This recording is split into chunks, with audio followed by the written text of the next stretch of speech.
কেমন আছো সবাই বন্ধুরা? আমি চলে এলাম আবার একটা ছোট্ট মিনি ব্লগ নিয়ে। আশা করি তোমরা সবাই খুব ভালো আছো, আমিও ভীষণ ভালো আছি। তো দিনটা ছিল আমাদের আসানসোল যাওয়ার দিন। এই সকালবেলা আমরা স্নান ফান করে বেরিয়ে আসানসোলে একটা মিটিং ছিল, তো সেখানে যাওয়ার উদ্দেশ্যে স্নান টান করে বেরিয়ে, যেহেতু প্রথমে ঘাগরবুড়ি যাব, পুজো দেব, সেই কারণে ওখানে দাঁড়িয়ে একটু মিষ্টি নিয়ে নিচ্ছিলাম। আর তেমনি বৃষ্টি পড়ছিল, কারণ সেদিনকার প্রচুর বৃষ্টি পড়ছিল, রেনকোট ছিল না। তাই রেনকোটের দোকানে ঢুকে ভাবলাম একটা রেনকোট নিয়েই নিই, কারণ পুরোটা ভিজতে ভিজতে যেতে হবে। আর এই দেখো, এই হচ্ছে আসানসোলের ঘাগরবুড়ি মন্দির। তোমরা যারা নাম অলরেডি জানো তারা তো জানোই, আর যারা জানো না তাদেরকে বলছি, ঘাগরবুড়ি মায়ের মন্দির ভীষণ জাগ্রত। যেহেতু আমাদের এখানে 2 বছর আগে একটা মানত করা ছিল, সেই কারণে 2 বছর 2.5 বছর ধরে হোল্ড হয়ে হয়ে আজকে আমরা ঘাগরবুড়ি এলাম। যেহেতু আসানসোলেই একটা মিটিং আছে, এবার ওখান থেকে যেতে তার উপর দিয়েই এই মন্দিরটা পড়ে, তো সেই কারণে আজকে পুজো দেওয়াও হলো। জয় শ্রীরাম, জয় বজরংবলী। মন্দিরের আশপাশটা ভীষণ সুন্দর, পরিষ্কার পরিচ্ছন্ন যেরম থাকে। আর এই হচ্ছে মন্দিরে ঢোকার এন্ট্রান্সটা, একদম এখানে লেখা শ্রী শ্রী ঘাগরবুড়ি চণ্ডী মাতার মন্দির।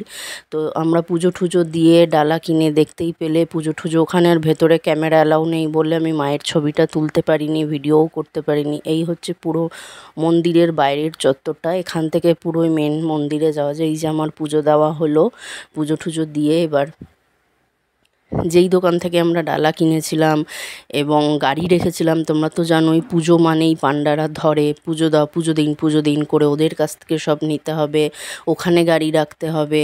তো গাড়ি রেখে আমরা যে দোকানটায় গাড়ি রেখেছিলাম সেই দাদাটা ভীষণই ভালো, এবং যতবার পুজো দিতে আসি আমরা এই দেখো এই দোকানটাতেই গাড়ি রাখি। তো আরও আশপাশে প্রচুর দোকান আছে, যেহেতু এই দোকানটা একদম মন্দিরের গেটটা দেখছো, নামলাম আর দোকানটা শুরু, তো সেই কারণে বেশি হাঁটারও ব্যাপার ছিল না। আমরা এখানে আবার ডালা ঠালা দিয়ে গাড়ি নিয়ে বেরিয়ে, এবার যেহেতু মিটিংয়ে ঢুকে যাব, প্রচণ্ড খিদে পেয়েছে, লাঞ্চ করতে হবে। আমরা একটা রেস্টুরেন্টে ঢুকলাম, ঢুকে দেখছি যে যেই জিনিসটা দেখে ঢুকেছি থালি সিস্টেম, এটা ওখানে নেই।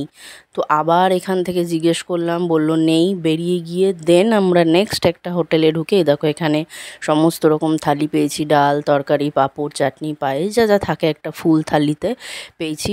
খেয়ে আমরা এই আসানসোলের রবীন্দ্র ভবনে মিটিংটা ছিল, রবীন্দ্র ভবনে ঢুকলাম। এখানে সব ওয়েট করছি, স্যার এখনও আসেনি। স্যার আসলে, কারণ যেহেতু স্যারের কাছে পাস থাকে মানে গেটে ঢোকার, সেই কারণে স্যার এখনও আসেনি, স্যারের জন্য ওয়েট করা হচ্ছে। এবার স্যার, এই যে স্যার চলে এসছে, সাদা শার্ট পরে স্যার চলে এসছে, সবাইকে পাস হ্যান্ড ওভার করছে। এবার আমরা গেটে দেখিয়ে ঢুকবো। তো এই বলতে বলতে মিটিং স্টার্ট হয়ে গেছে। এখানে প্রত্যেকে খাতা পেন নিয়ে ভীষণ কনসেন্ট্রেট হয়ে মিটিংটায় লিখতে হয়। তোমরা যারা মিটিং সেমিনার অ্যাটেন্ড করো তারা অবশ্যই জানো প্রসেসটা। তো ইনি হচ্ছেন একজন বিশেষ আমাদের সেই মিটিংয়ে সেদিনের অতিথি। তো এনার স্পিচ শোনার জন্য দূর দূর থেকে লোক এসেছিলো, তো বেরিয়ে আর ভিডিওটা করতে পারিনি, প্রচণ্ড দেরি হয়ে গেছিলো। এবার আমাদের সারাদিন খুব ভালো কাটলো। এবার আমাদের বাড়ি যাওয়ার পালা। শ্রী শ্রী ভেরিঙ্গি মায়ের জয়। এখানে মন্দিরটা কেমন লাগলো অবশ্যই জানিও। খুব ভালো থেকো, টাটা।